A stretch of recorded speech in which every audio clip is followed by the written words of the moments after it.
What the Venus Project proposes is that we bring all the nations together and take care of everything on earth. We pledge allegiance to the environment and all the world's people.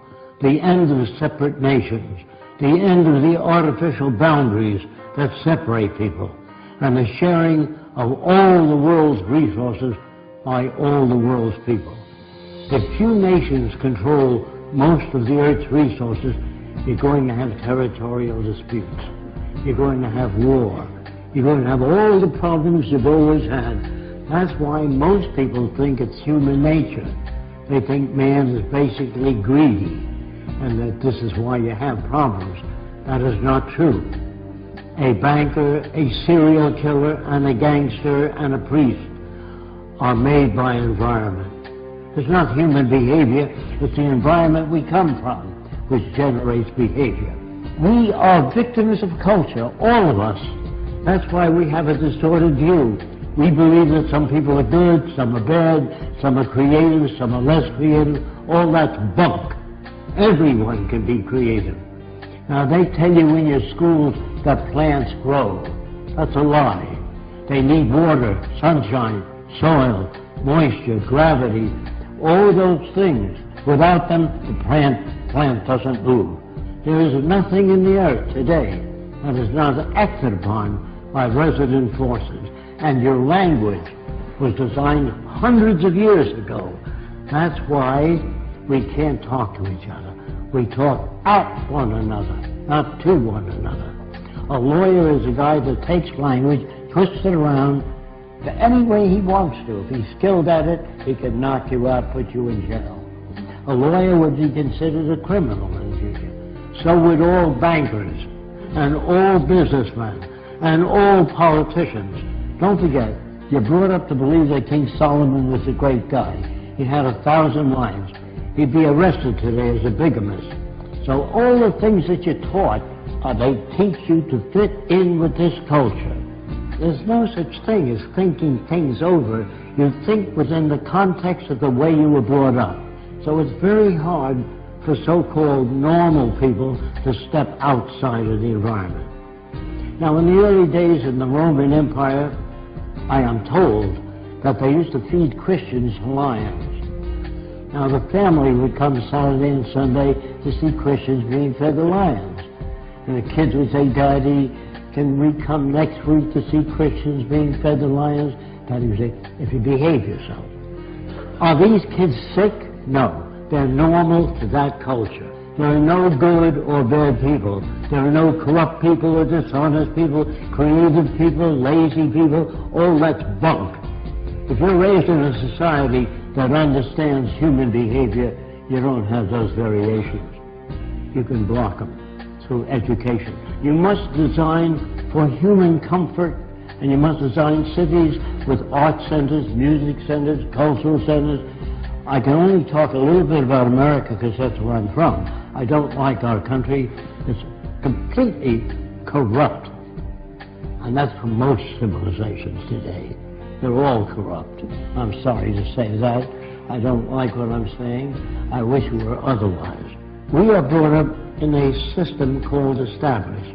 Established means it serves the interest of the lead group, the control group. What we really need is an emergent society. There are no great men, no great women. All people are creative, but they're not brought up to know what that means. So when they tell you that your government likes you, they're working for you, all that's bunk. When I say people hardly know what they're talking about, because they're not brought up to be sane.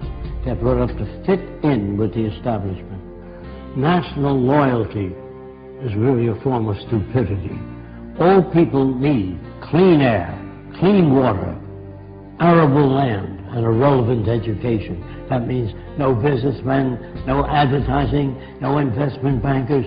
I used to work for Ernst Ude, and I said, how did you shoot down 70 airplanes? And he said to me, I would fly above aerial combat and watch the rookies that couldn't handle the planes well and knock them off. Now, what kind of a person is that? He's a war hero, great man. They're bums and stupid people brought up by an arrogant society that doesn't give a shit about anyone else but the established institutions. Man, this includes me, cannot think or reason. When your car veers to the right, you don't kick it and beat it up. Either your tire pressure's uneven or something's wrong with the steering column. You try to understand.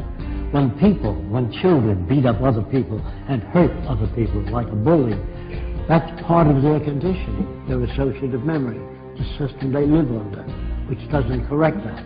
Schools do not teach you much, are mostly concerned with propaganda.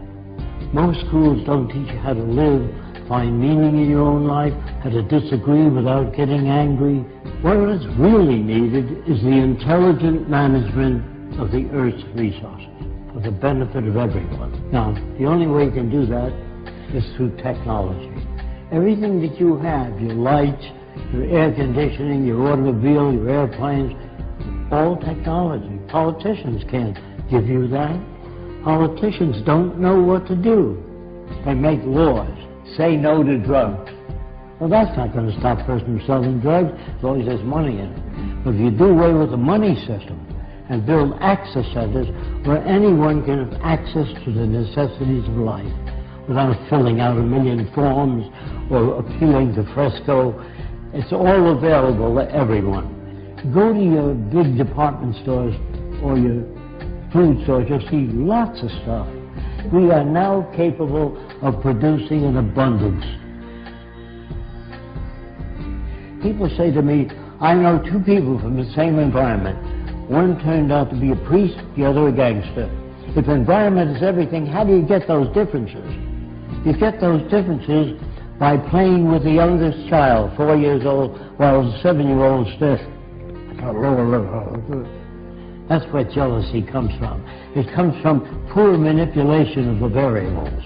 If you grade children in school, you hurt the other kids. I got an A, what did you get? F, failure. You know, all of us, by the way, are prostitutes in this system.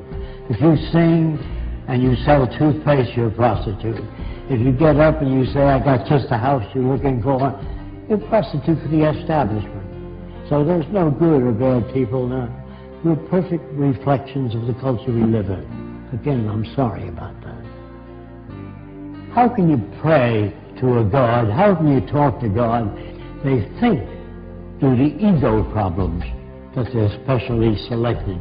The Jews are God's chosen people. The Germans are the master race.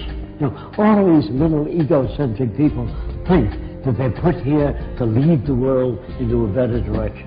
Galileo found seashells on the mountaintop. He took it to the Catholic Church, and he said, maybe the mountain was once under the water and was pushed up. And the church said, no, the devil put that stuff there to confuse you. So the world you live in is as full of shit as a Christmas turkey. And you're not about to talk to people and turn them around. You have to demonstrate it. So I don't say science is perfect, but it's closer to our problems than any other system. People really don't know what to do, so they put up a sign, thou shalt not steal, don't be dishonest. That doesn't change people. All money systems, as they begin to collapse and change, they move toward fascism. It's part of the history of civilization to move in that direction. The wealthy people try to protect what they have. I went to the South Seas when I was 21. Everybody on the island was nude, except when men climbed trees. They wore kind of a jockstrap to prevent their balls from being caught in the branches. So everybody walked around nude.